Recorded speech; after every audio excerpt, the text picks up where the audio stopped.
están atentos a estas conferencias, sobre todo esta nueva que acabamos de iniciar, titulada Los gigantes en el día de Noé. En la primera conferencia anterior les prometí a todos los que asistieron, espero que la puedan ustedes conseguir en internet o en YouTube y la puedan escuchar, y todas las demás, porque van a ser bastantes, ya que hay un material impresionante que nos va a abrir los ojos ante la tecnología moderna y de qué manera la tecnología moderna, junto con todos los experimentos que se están llevando a cabo con el transgénero, el transhumanismo, la doctrina tonta de querer ser dioses del Foro Económico Mundial, tiene una relevancia y una conexión íntima con los días de Noé. En Mateo 24, 37 en adelante, Jesucristo dijo que como en los días de Noé, o sea, Jesús escoge una generación del pasado para compararla con la última generación que posiblemente seamos nosotros. Entonces, si Jesús nos está diciendo que en los días de Noé había ciertas características importantes que se van a repetir casi 4,500 años después, pues qué importante es que escudriñemos las Escrituras, que investiguemos, que analicemos la arqueología, que analicemos la antropología, que estemos atentos a la genética, a la biología, a las leyes de la física, la de termodinámica, porque todo lo que en el siglo XXI, 20 y 21 más bien, alcanzó el ser humano, tiene una conexión con los días de Noé. Así que esto es la razón por la cual tenemos que profundizar. Vamos rápidamente al capítulo 6 del libro del Génesis, porque muchos de ustedes les voy a dar una introducción nada más de 5 minutos para que puedan ustedes integrarse al desarrollo de la continuación de la primera parte. Dice en Génesis capítulo 6, versículo del 1 al 4, uno de los pasajes más controversiales que han habido, que han y seguirán siendo a través del estudio de la teología. Un pasaje que se ha prestado a controversias, a debates físicos, tecnológicos, genéticos también, etcétera, etcétera, por desconocer las entidades del mundo espiritual.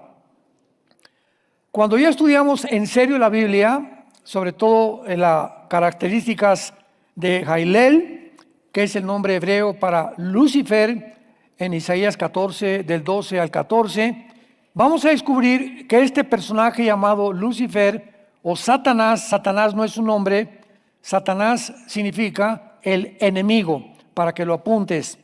Entonces su nombre es Jailel en el hebreo, que es Lucifer. Y diablo tampoco es su nombre, es acusador. La palabra diablo, diabolos, significa el que acusa a los hermanos. Muy bien. Entonces cuando estudiamos la Biblia, vemos a las profundidades que esta entidad espiritual, o sea, satánica, puede hacer. Él puede, por ejemplo, materializar la energía. Él puede hacer que un objeto comience a levitarse o levitar a una persona. Puede hacer que a una estatua le comience a sangrar los ojos. Puede hacer a una persona que vuele también. Puede cambiar de forma. Puede alterar la materia y materializar la energía.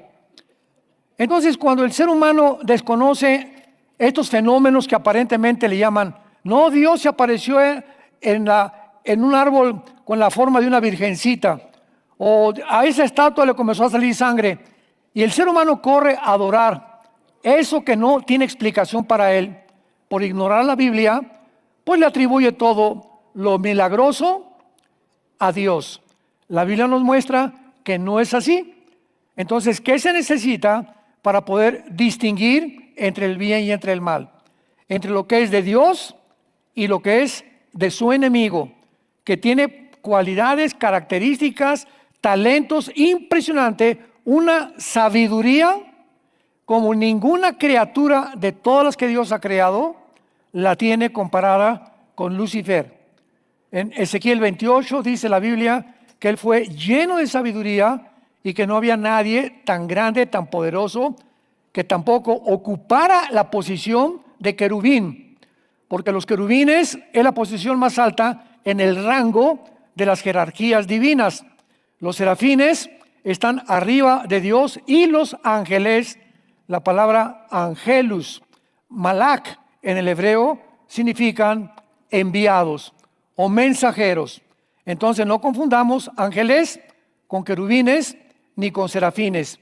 Son tres entidades completamente diferentes, con disfunciones diferentes también. Y de la misma manera, el reino y la organización satánica, Efesios 6:12, no tenemos lucha contra sangre y carne, sino contra principados, contra gobernadores de las tinieblas, potestades y huestes espirituales de maldad. Entonces, Lucifer es la cabeza. Después de él siguen los principados, los ángeles caídos, cuya función es controlar las naciones, como lo explica Daniel capítulo 10, que ya lo hemos visto. Después los gobernadores de las tinieblas, hagan de cuenta como si fuera una república. Aquí en México hay el presidente, los estados, un gobernador en cada estado. Los estados tienen, por ejemplo, el Estado de México es el que más municipios tiene. Entonces, cada municipio, cada gobierno y cada nación tienen asignadas entidades espirituales enviadas por Lucifer para controlar a los seres humanos, para poder infiltrarse hasta donde puedan en toda la sociedad y corromper principalmente el sexo. Corromper la genética a través del sexo, como lo vamos a ver con más detalles. Muy bien. Entonces, los ángeles, dice la Biblia, que pueden bajar aquí al mundo y pueden respirar el oxígeno que tú y yo respiramos. Los ángeles buenos y los ángeles malos también. No así los demonios. Los demonios no son los ángeles caídos. Los ángeles caídos no se pueden meter a una persona.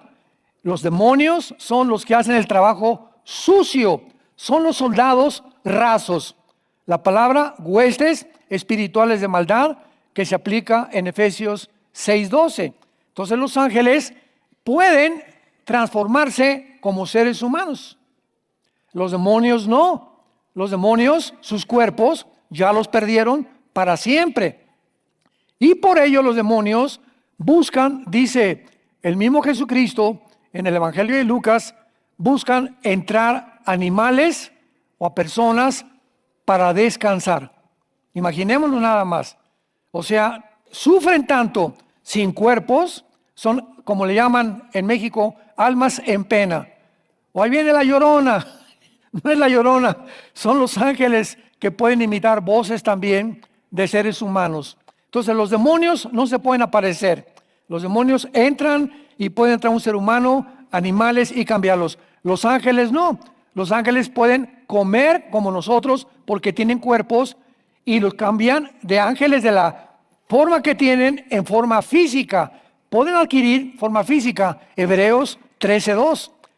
No se olviden de la hospitalidad, porque muchos hospedaron ángeles sin saberlo. En fin, hay cantidad de situaciones que la Biblia nos menciona. Otro pasaje importante es Génesis 18. En Génesis 18 está Abraham ahí sentado en un árbol, en un guamuchil, quién sabe qué tipo de árbol era, y de repente aparece Dios con dos ángeles. Dios con dos ángeles. Y se acercan a Abraham y los tres, Dios en forma humana. Me imagino que en esta forma también estaba en el huerto del Edén, que Adán y Eva podían platicar con Dios, podían tener compañerismo con Dios en el huerto del Edén. Estaba en forma humana. Dios, él puede también transformarse, pero ya su esencia nadie lo puede ver como él realmente es. Cuando bajan al mundo, toman forma humana porque era imposible que pudiéramos verlo en su esencia original, como Cristo. Cristo dijo, el que me ha visto a mí, ha visto a Dios. Juan capítulo 14. Entonces estábamos viendo físicamente a Jesús, pero era Dios al que estaban viendo los discípulos en forma humana. no en la esencia divina en la que Él estuvo. Aunque era divino Jesucristo, la forma de Dios allá en el cielo es diferente a la de nosotros, desde luego. Esto es muy importante. Entonces llega Dios con los ángeles y le dice a Abraham a Sara: oye, prepárate ahí por un molito de Oaxaca o algo que encuentres, porque vamos a darles de comer.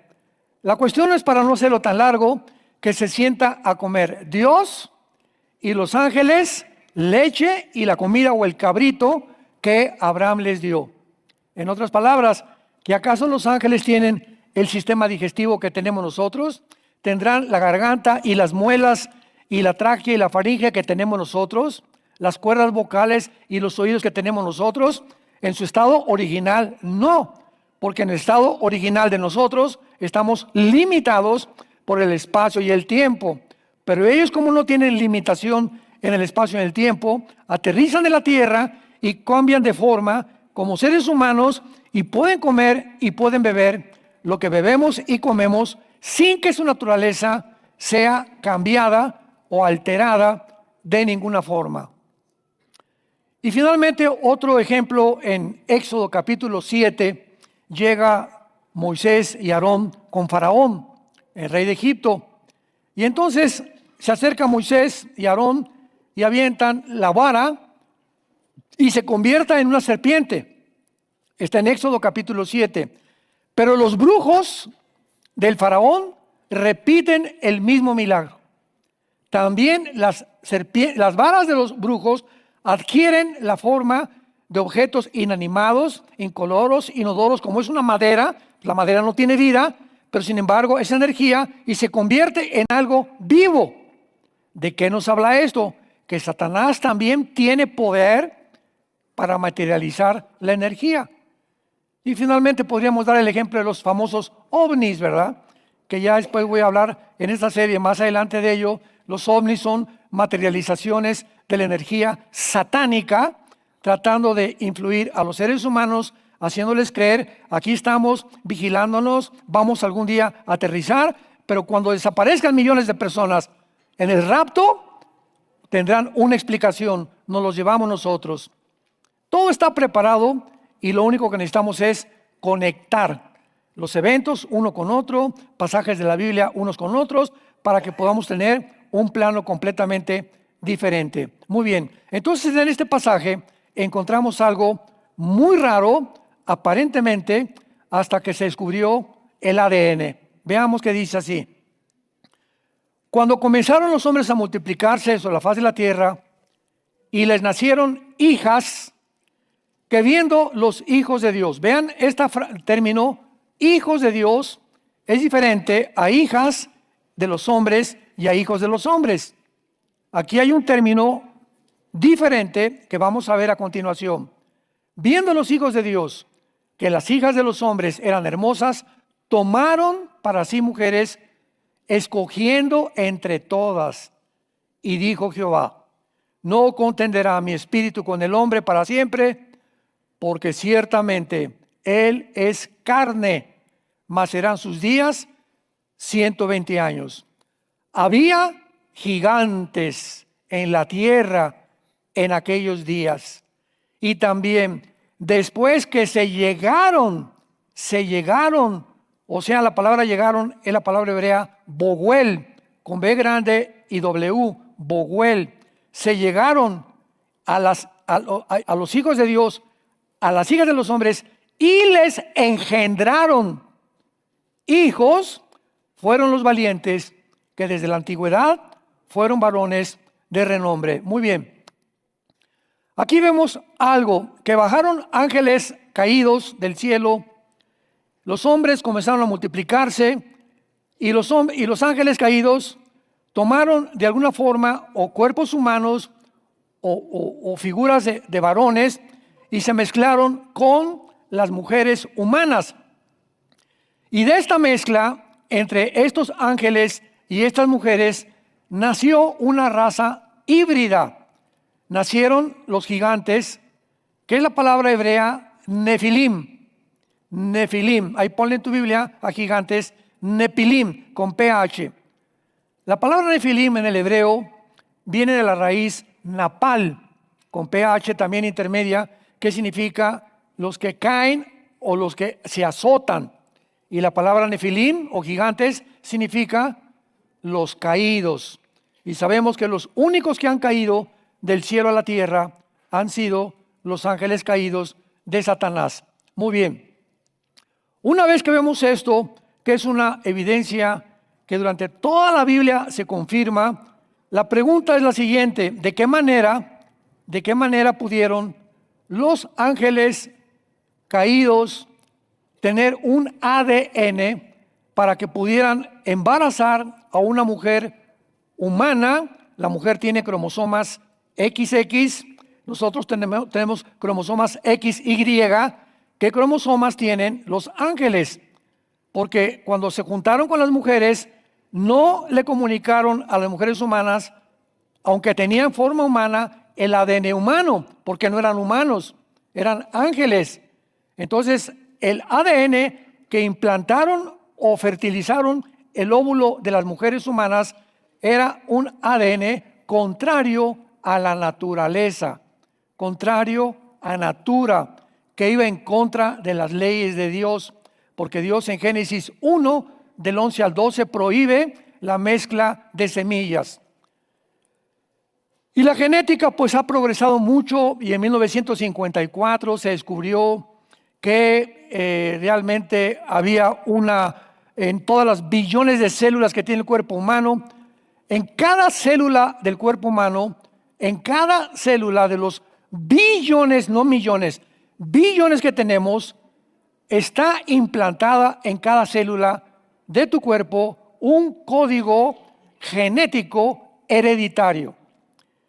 Y en ese código genético hereditario se le llama la molécula del ADN, o químicamente el ácido desoxirribonucleico, como le llaman en la química.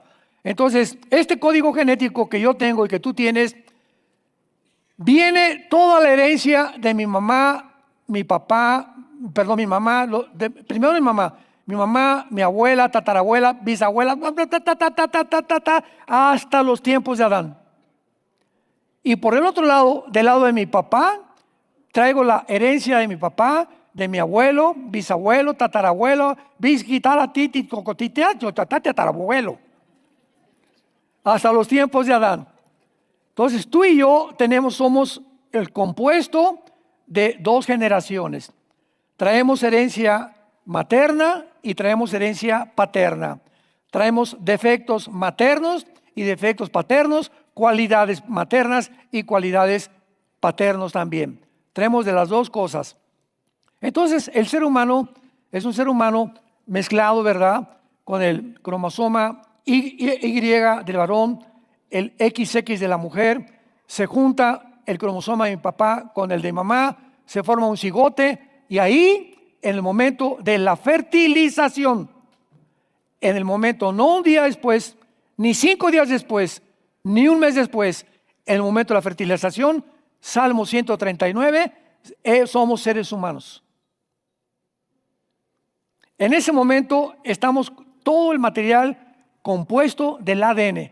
Toda la herencia la traigo ya de mi papá y toda de mi mamá. Y de ahí en adelante se forma el cigote y se comienza a desarrollar todo. Tú vas a hacer páncreas, tú vas a hacer hígado, tú vas a hacer estómago, tú vas a hacer pie, tú vas a hacer huesos, tú vas a hacer lengua, etcétera, etcétera. Ya viene toda la información completamente como una fábrica para poder construirnos nosotros anatómica y físicamente, neurológicamente, pero también hemos heredado espíritu. Y si somos seres humanos que somos espíritu, tenemos un cuerpo y un alma, pues hemos heredado en el cuerpo. Mira, tiene el lunar de la abuela aquí en la espalda, mi nieto, o mi hijo tiene la nariz de ganso de su papá y las orejas de papalote de su tía. Y mira, de la estatura y el color de piel y el color de los ojos, y todo viene de la herencia física, que ya es innegable esto. Se heredan características hereditarias, el parecido, los ojos, etc. Muy bien, si somos alma, entonces hemos heredado también características mentales. Y hasta el siglo pasado se descubrió que podían ser transmitidas, transferidas, la locura, enfermedades como la esquizofrenia, la paranoia, la psicopatía. Y entonces los psicólogos le pusieron a esta conducta irrelevante, a esta conducta que no se puede explicar, pues es un paranoico. ¿Qué significa paranoico? Una persona que tiene miedo de los demás, que siempre se aísla, que no quiere estar en contacto con los demás, que tiene miedo de la gente y que cree que todo el mundo está en contra de él. Se llama paranoia. Es un problema mental. Vamos a ver que no es mental. Viene el esquizofrenia. Esquizofrenios, que significa en el griego mente dividida. ¿Quién es una persona esquizofrénica? Es Panchito, que en la mañana se porta muy bien con su esposa, con sus hijos. En el trabajo, Panchito tiene otra máscara y se porta muy diferente que en su casa, en su oficina. Y cuando sale con sus amigos, tiene otra máscara que usa para portarse diferente a cómo se porta en su casa, cómo se porta en su oficina y cómo se comporta con sus amigos. Se le llama múltiples desórdenes de la personalidad. O sea, personas que tienen 2 personalidades, 3 personalidades o máscaras. La que les convenga ponerse es la que se ponen. Y este desequilibrio de la personalidad tiene un problema demoníaco completamente, como lo vamos a ver más adelante. Entonces, ¿quién es una persona normal? La persona en mi casa, yo soy como soy. En la oficina, yo soy como soy. Con mis amigos, yo sigo el mismo. Y a donde quiera que voy a una fiesta o una boda, no cambia mi personalidad. Yo sigo siendo el mismo. No tengo ganas, ni quiero actuar, ni cambiar mi persona. Soy una persona normal. Es lo que Cristo quiere buscar en cada uno de sus hijos. Que actuemos sin máscaras. Ahí viene la palabra hipócrita. La palabra hipócrita en el griego significa actor. ¿Quién es un actor? Alguien que se pone una máscara para desempeñar un papel, ¿verdad? Entonces, otra máscara para desempeñar otro papel. Entonces, un hipócrita es la persona que no se da a conocer como él es, sino que tiene una máscara. ¿Cómo está, doña Panchita? ¡Qué bonito su vestido! Y se voltea, parece china poblana. Esa es la hipocresía. Hablas bien de la gente y te volteas y hablas mal de la gente, ¿no? O criticas, etcétera, etcétera. Y no eres como eres, ¿verdad? No tienes un amigo sincero porque tus amigos son por conveniencia. Porque solamente cuando los necesitas son tus amigos. Bueno, vamos a dejar esto hasta aquí y vamos a ver ahora claramente en Génesis 3:15. Esto es muy importante también. Todo esto es un resumen muy breve de la primera conferencia para que puedan ustedes agarrar el paso. Génesis 3:15. Pondré enemistad entre ti y la mujer. Dios está hablando a la serpiente, a Lucifer. Entre tu simiente y la simiente suya. Esta te herirá en la cabeza y tú le herirás en el calcañar. Aquí Dios menciona que habrá una guerra continua, enemistad. La palabra Eva con B grande en el hebreo es algo continuo que nace del corazón. Por ejemplo, el odio que tienen las naciones árabes en contra de los judíos es una enemistad continua desde Mahoma y desde antes de Mahoma, desde el hijo de Abraham llamado Ismael. Desde Ismael, a través de toda la historia, no han podido verse la cara. En ese caso, otra enemistad continua que usa el diablo es contra las mujeres. Aquí está diciendo Dios de que habría una enemistad entre la semilla de Satanás y la semilla de la mujer. Y el diablo, ¿a quién ha usado para atormentar a las mujeres, para perseguir a las mujeres?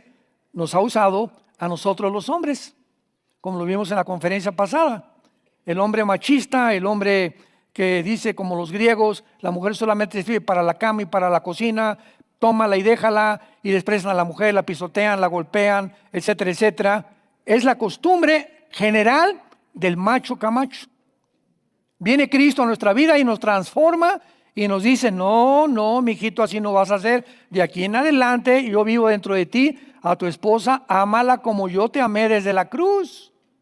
Y cuídala porque el que aborrece su carne, el que aborrece a su esposa, se aborrece a sí mismo. El daño que tú le hagas a tu esposa se te va a revertir más multiplicado.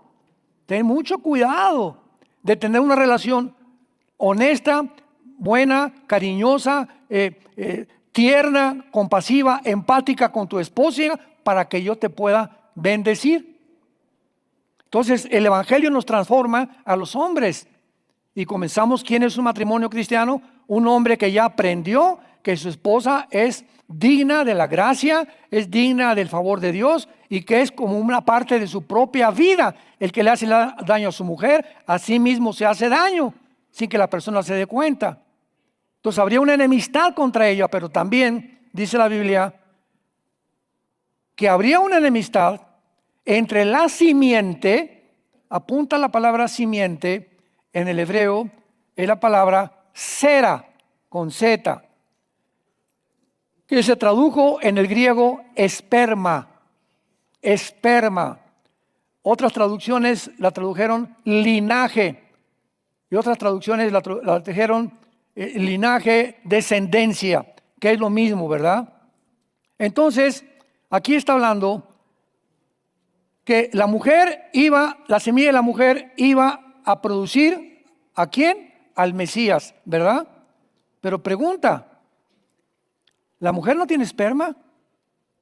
La mujer es la receptora de la semilla. La palabra semilla, esperma o linaje es lo mismo, la tiene el hombre. Entonces, oye Dios, tú te equivocaste. Aquí le pusiste que la mujer, que su semilla es la mujer, si la semilla no es la contenedora de la semilla, es el varón. Pero pasó el tiempo y llegó Isaías, capítulo 7, capítulo 9. He aquí concebirá una virgen y llamará su nombre Emmanuel, Padre eterno, Dios eterno, príncipe de paz, admirable. Y se va la revelación progresiva de la Biblia hasta que llegamos a los evangelios. Cuando María y José, viene el ángel, se le aparece Gabriel a María y le dice: María, vas a ser mamá. Pero ¿cómo? Si ni a Puerto Vallarta hemos ido de luna de miel. Estamos comprometidos nada más. ¿Cómo que José y yo él me ha respetado, ha sido un caballero. ¿Cómo que voy a ser mamá? Mira, María, no te asustes. Tú vas a engendrar a un ser, pero ese ser que tú vas a engendrar no va a ser el resultado de la unión del cromosoma Y de José. Todos los hombres tenemos el cromosoma Y, sino va a ser el cromosoma Y que el Espíritu Santo va a fertilizar tu óvulo para que el santo ser que nazca no nazca con la herencia sanguínea del pecado, como todos nosotros lo hemos heredado por naturaleza, porque la paga del pecado es la muerte, por cuanto todos pecamos y todos fuimos alejados de la gracia de Dios. Romanos 6:23. Entonces el nacimiento de Jesús iba a ser virginal, sin la intervención del varón. Dios iba a embarazar a María para que naciera, y el nombre tampoco se lo puso María ni José. El ángel le dijo a María: le van a poner por nombre el que Dios le escogió, y su nombre es Yeshua, que se traduce Jesús, y que en el latín es el Salvatore o el Salvador.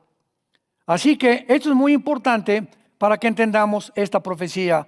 No era la simiente de la mujer, pero esa simiente no vendría del hombre, vendría de Dios. Por eso se profetizó que el nacimiento, la encarnación, tenía que ser divina, de la obra de Dios. Pero una pregunta: si así como María iba a traer al Mesías de una forma virginal, ¿es posible que Satanás también tenga esperma?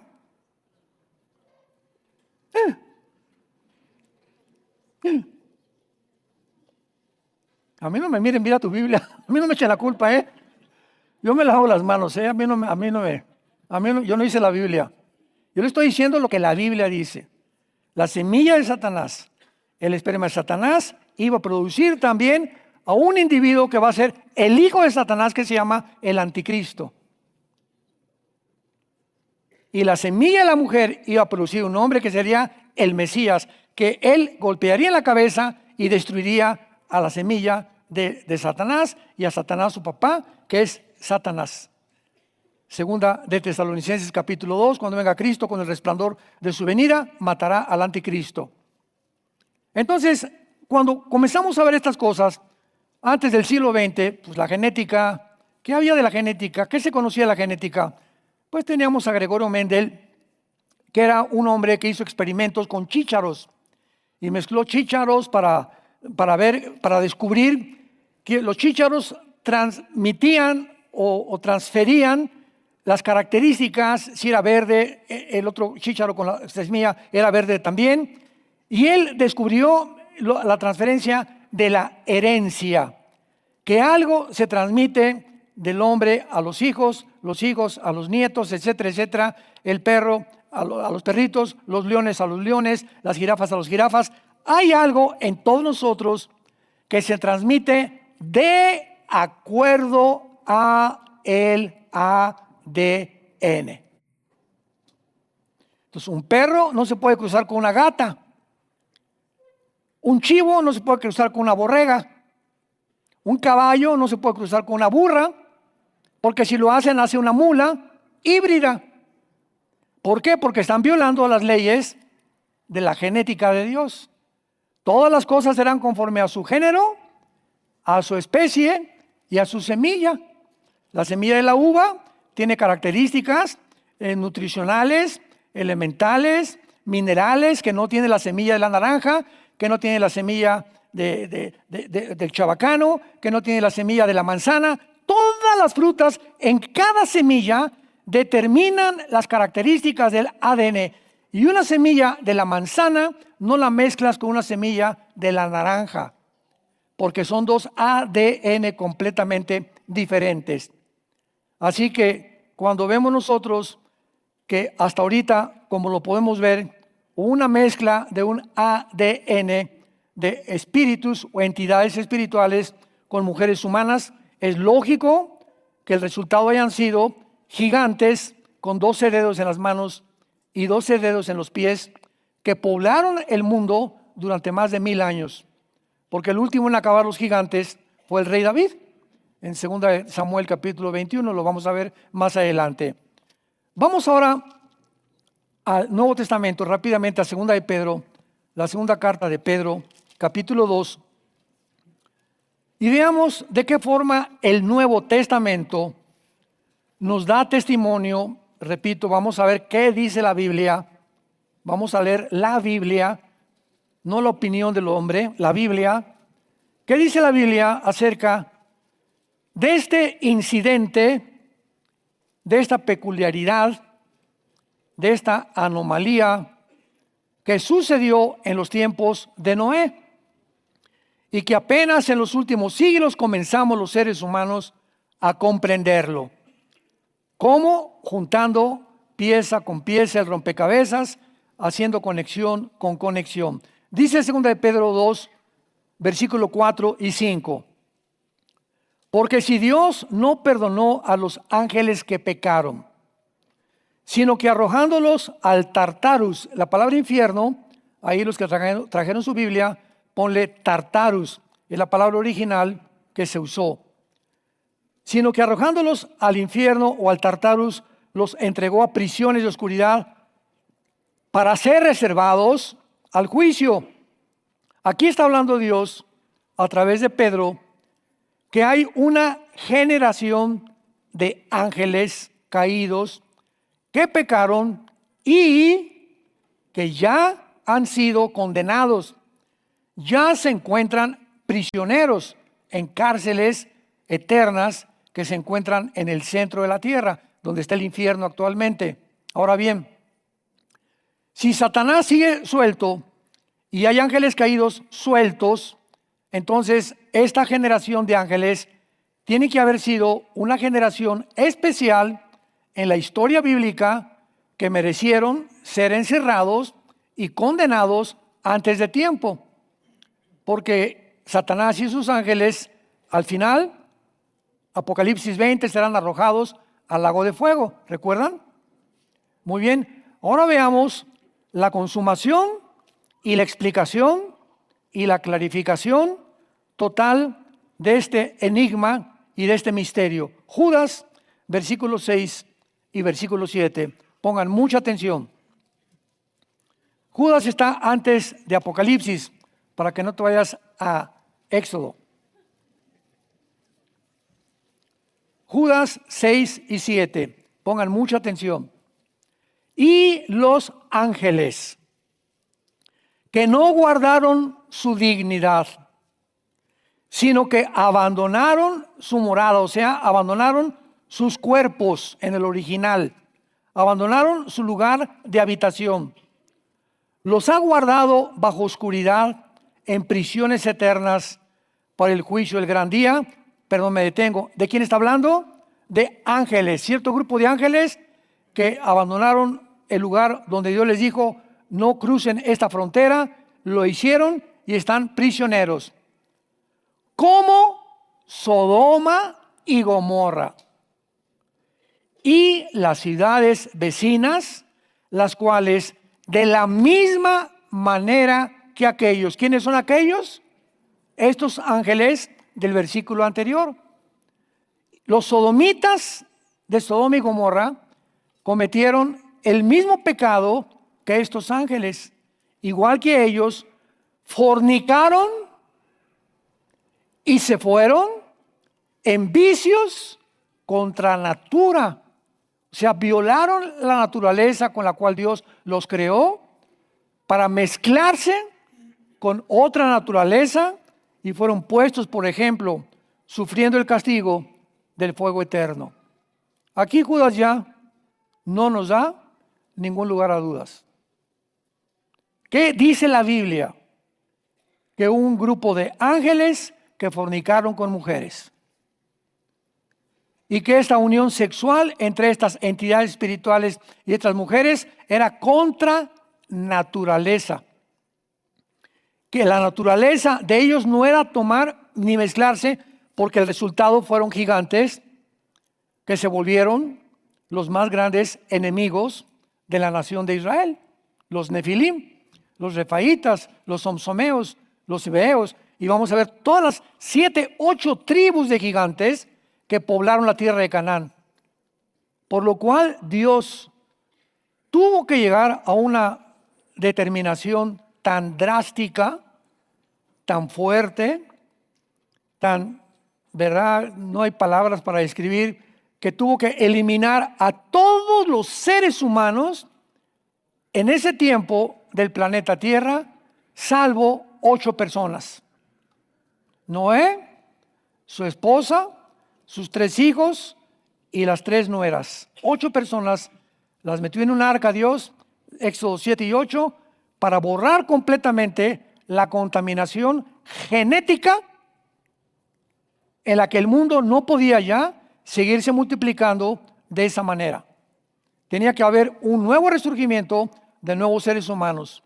Aunque vemos que después del diluvio, los gigantes se siguieron reproduciendo, sobrevivieron al diluvio y fue David el último que los mató, pero ya no en la forma tan descarada como lo hicieron en el tiempo de Noé. Ahora, para que ustedes entiendan un poco más esto, de Adán al diluvio hubieron 1500 años. De Adán al diluvio hubo 1500 años. 400 años después del diluvio nació Abraham. Y 2000 años después nació Jesucristo.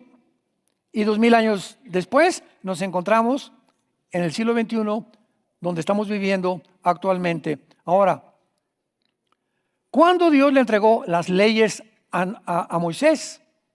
En el monte Sinaí, ¿se acuerdan?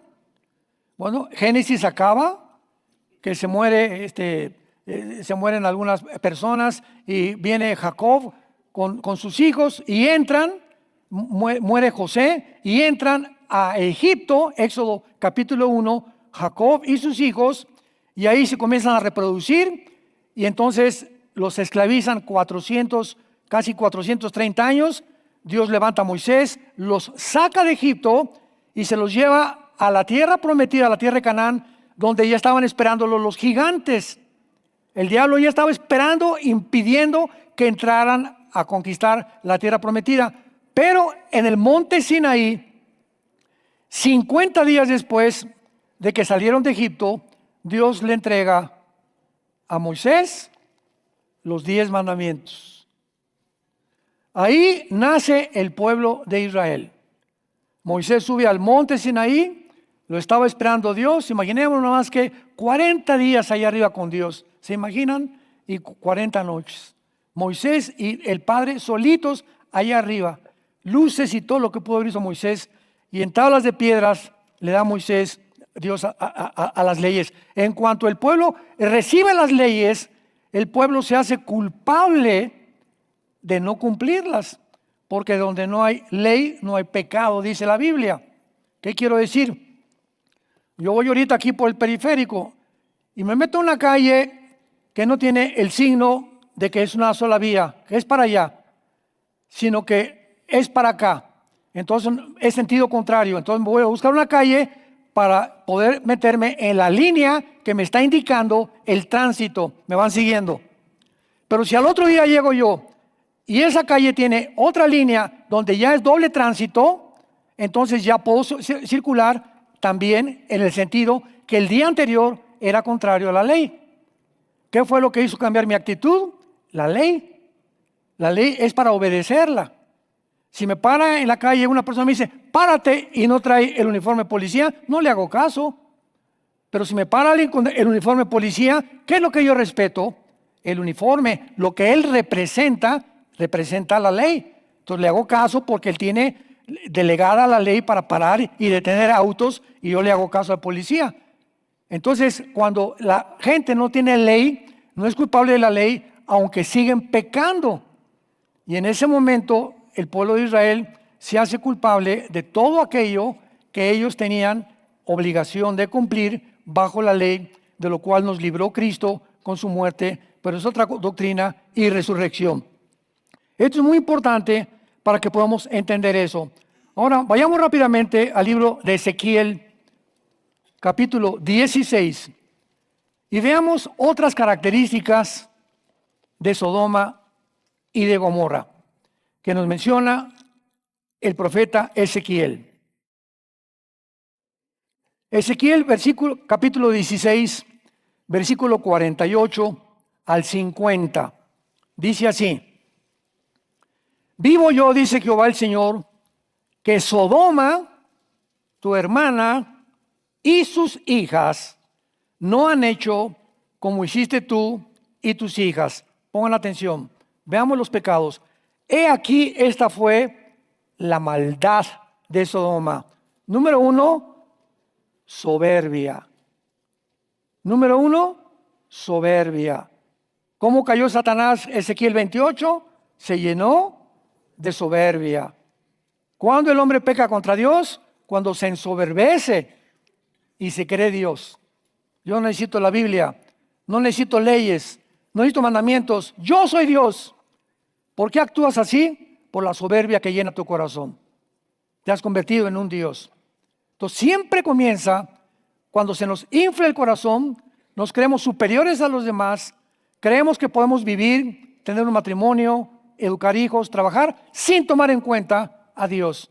La soberbia es la raíz principal del pecado de Lucifer. Número 2, saciedad de pan, abundancia de ociosidad.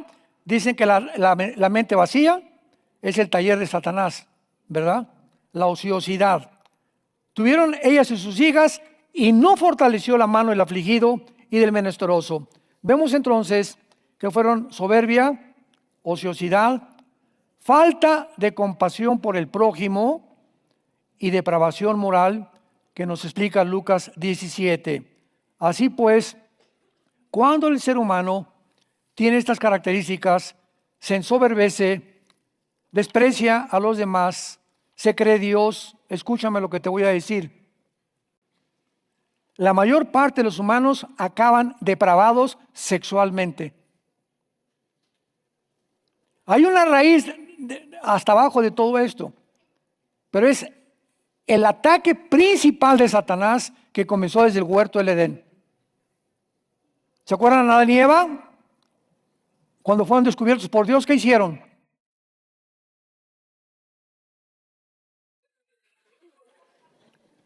Lo primero que taparon fue sus órganos sexuales. ¿Por qué? ¿Por qué fue lo primero que cubrieron? ¿Qué había pasado o qué pasó tan misterioso, verdad? Que lo primero que protegieron ellos fue eso. O sea, como cuando tú pecas, ¿qué es lo primero que ocultas? Tu pecado. Si te robas, lo primero que ocupas es el dinero. Oculpas que la gente sepa qué fue lo que hiciste. Y ellos fue lo primero que hicieron, ocultaron su sexualidad. Y vemos nosotros claramente, ¿verdad?, que en este pasaje que acabamos de leer, es la soberbia del ser humano. Eva se ensoberbeció, ¿no? Dios, me dijiste que no haga caso y que obedezca tus leyes. Le hizo más caso a la serpiente, a Nahasham, en el hebreo, que es un ser, no era serpiente, era un ser resplandeciente. En el hebreo no dice serpiente, pero no era serpiente, no es una víbora, vaya, no era una culebra, como la pintan en un árbol enrollada, hablándole a Eva. ¡Ay, Eva! No era una serpiente literal. Pero veamos esto con más claridad para terminar en el libro de Romanos capítulo 1. Ya el apóstol Pablo nos da una explicación clarísima acerca de por qué a través de toda la historia ha corrido este pecado en la humanidad y llegaremos a la época que estamos viviendo, donde ahora es el transgénero. O sea, yo no soy hombre, soy mujer, no, yo no soy mujer, soy hombre. La depravación moral, bestialismo, homosexualismo, lesbianismo, tráfico de niños, pedofilia, que ya están la ONU a punto de establecerla, legislarla. Ahora ya se está pensando en el 2026 que realmente estamos en un punto tan, como decía el famoso politólogo Agustín Laje, somos una generación de idiotas, así le llamó su nombre él, la generación idiota. Y no quiere decir la palabra idiota como los mexicanos o los latinoamericanos. Eres un idiota, ¿verdad? Ahí estás hablando despectivamente. La palabra idiota en el griego es una persona, escucha esto, la palabra idiota significa que una persona comete un problema y le fue mal en el problema y repite el mismo problema y repite el tercer problema igual y no le sirvió lo que aprendió desde el principio y sigue cometiendo el mismo pecado. Ese es un idiota en el griego.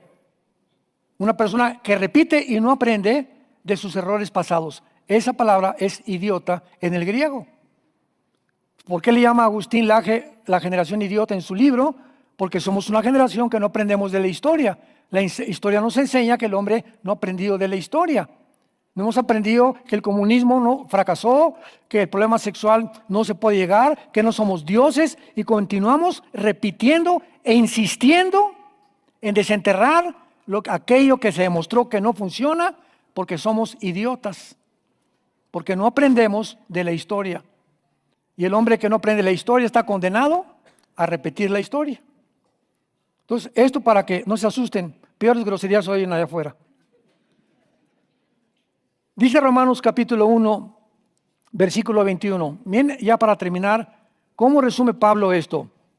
Romanos 1, 21. Pues habiendo conocido a Dios, no le glorificaron como a Dios, ni le dieron gracias, sino que se envanecieron, ahí está la soberbia, se les infló la cabeza, sus razonamientos, y aquí abajo su corazón se oscureció, fue entenebrecido. Profesando ser sabios, se hicieron necios y cambiaron la gloria del Dios incorruptible en semejanza de imagen de hombre corruptible, de aves, de cuadrúpedos y de reptiles, por lo cual Dios también, vean ustedes, por lo cual cuando tú rechazas a Dios, cuando te inflas, cuando te ensoberbeces, cuando realmente llegas a creer, como los idiotas, que tú eres Dios y que puedes convertirte en Dios, ¿sabes qué hace Dios? Te empuja para que te entregues a la inmundicia, a los problemas sexuales. Dios los entregó a la inmundicia en la concupiscencia de sus corazones, de modo que deshonraron entre sí sus propios cuerpos. Cambiaron la verdad de Dios por la mentira, honrando y dando culto a las criaturas antes que al Creador, el cual es bendito por los siglos. Por esto Dios los entregó a pasiones vergonzosas, pues aún sus mujeres cambiaron el uso natural por el que es contra naturaleza. Y los hombres también, dejando el uso natural de la mujer, se encendieron en su lascivia unos con otros, cometiendo hechos vergonzosos, hombres con hombres, y recibiendo en sí mismos la retribución debida a su extravío. Y como ellos no aprobaron tener en cuenta a Dios, finalmente vean lo que hace Dios. Dios los entrega a una mente reprobada. La palabra mente reprobada, nous adokimos, en el griego, significa lo siguiente: personas que ya no pueden distinguir lo que es bueno y lo que es malo. Que a lo malo le llaman bueno y a lo bueno le llaman malo. Ya no hay blanco ni negro. Ya todo es gris en las mentes de estas personas. No, yo no soy hombre, soy mujer. No, yo soy mujer y soy hombre. No podemos hacer transgénero. Podemos cambiar el sexo. Podemos llegar a cosas. Y llega el hombre a perder de tal manera la brújula, la razón, el sentido común, la objetividad, que están como un barco que no tiene una brújula ni un capitán, y el viento los lleva para acá y los lleva para allá y los lleva para allá hasta acabe el barco siendo azotado contra los arrecifes y hundiéndose. Y es la vida que si tú sigues te va a hundir tarde o temprano. Y los pecados, como vamos a ver más adelante en los tiempos de Noé, se van a repetir en la generación que estamos viendo, pero aumentados 1000 veces más. Para que te des cuenta en el mundo que nos rodea y el mundo en que estamos viviendo. Por lo cual, si tú no tienes a Jesucristo en esta mañana, yo te invito a que vengas a la cruz. Te invito a que te arrepientas de tu vida, de tus pecados. Que le entregues tu vida a Jesús. Él vino a buscar y a salvar lo que se había perdido. Y muchos de ustedes en esta mañana están perdidos. En filosofías, en prácticas, en tantas cosas que el mundo te ha orillado. Y tú no te has dado cuenta, pero esta mañana no es una coincidencia que oigas estas palabras. Quiero decirte que Dios te ama. Dios te ama y te quiere perdonar. Y quiere que tú seas una persona nueva. Y Él tiene el poder de cambiarte y de iluminar nuestra mente para que comencemos a portarnos como gente normal. Porque desde el huerto del Edén, nadie ha nacido normal. Todos hemos nacido en rebelión abierta en contra de Dios. ¿No quisieras tú en esta mañana reconsiderar tu vida y entregarle tu vida a Jesucristo? Inclina tu cabeza y dile estas palabras. Señor mío y Dios mío, te pido perdón por mis pecados. Reconozco que he pecado contra ti y que la clase de vida que estoy viviendo no te agrada. Por eso vengo en esta mañana a abrazar tu cruz, Señor Jesús, porque creo que en esa cruz abriste tus brazos, te coronaron de espinas, te pusieron clavos en tus manos y en tus pies, para que yo en esta mañana creyera que esa sangre preciosa que derramaste es la medicina para todos mis pecados. Creo que a los 3 días resucitaste entre los muertos, y porque creo que vives, te recibo en esta mañana como mi Señor y mi Salvador. Gracias, Señor. Padre, te damos gracias por esta cosecha, por estas almas, por quienes oramos, que tú las continuarás edificando, fortaleciendo hasta el día de tu regreso. En el nombre de Jesús. Amén.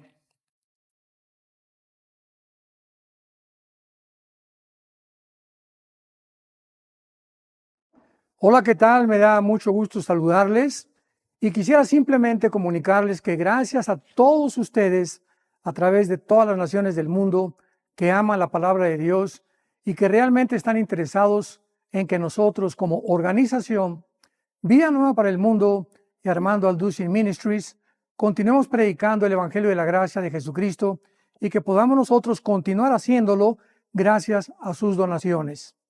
Este año cumplimos 46 años de ministerio, 46 años donde hemos predicado, hemos enseñado, hemos tenido seminarios y de diferentes formas de estudios bíblicos alrededor del mundo y hemos pensado y considerado de una forma fiel el Evangelio de la sana doctrina de Jesucristo. Nosotros, con todas estas donaciones, tenemos que sostener pastores, misioneros, obras, equipos de televisión y aún continuamos buscando la manera de poder elevar este ministerio. Hasta este momento quiero que ustedes estén enterados que no tenemos una sola propiedad como organización y así hemos trabajado durante 46 años porque le damos la importancia a la evangelización, a las misiones y también a los hombres de Dios para levantar más pastores. Le damos las gracias y que pueda Dios con su gracia tocar sus corazones y que puedan ustedes invertir en un terreno donde es fructífero, porque creemos que ha producido bastante buen fruto para la gloria de Dios. Gracias, muchas gracias por sus aportaciones y por las donaciones que sabemos ustedes continuarán haciendo para que podamos continuar siendo fieles en la predicación del Evangelio de la gracia de Dios. Que Dios les bendiga.